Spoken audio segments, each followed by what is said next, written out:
Every election cycle, many voters get to personally ask all the presidential candidates questions as they decide who will get their support in the first-in-the-nation state.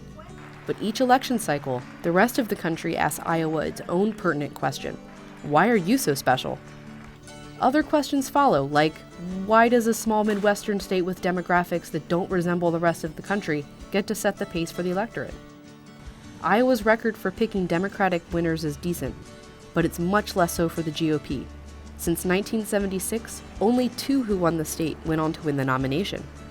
In 2012, the Republicans miscounted and wrongly awarded the state to Mitt Romney instead of Rick Santorum. So it's no wonder that this year Republican officials in the state are worried like no time before about whether it will continue to be the first in the nation. In September, RNC Chairman Reince Priebus said that the early states shouldn't get too comfortable. That's one reason that GOP officials in Iowa are putting extra effort into explaining their case. Iowa is the one place that has very reasonable media markets.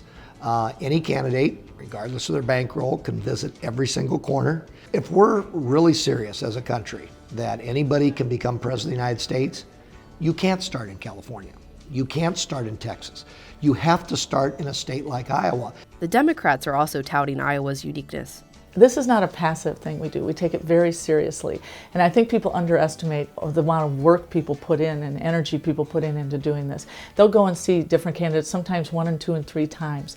They ask them good questions. They listen to what they say. They make very thoughtful decisions. Still, some observers see the state's social conservative GOP electorate as being older, whiter, and far more rural than the rest of the country, making it a poor match for the national Republican Party.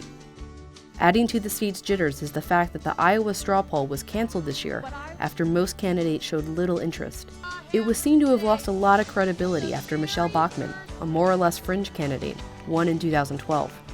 But Iowa political leaders argue there isn't any one state that could make or break an election, and that Iowa is not about picking winners. It's about winnowing the field to 3 or so main contenders. If we were going to be able to predict who was going to be the nominee after the first time, why would we need the other 49?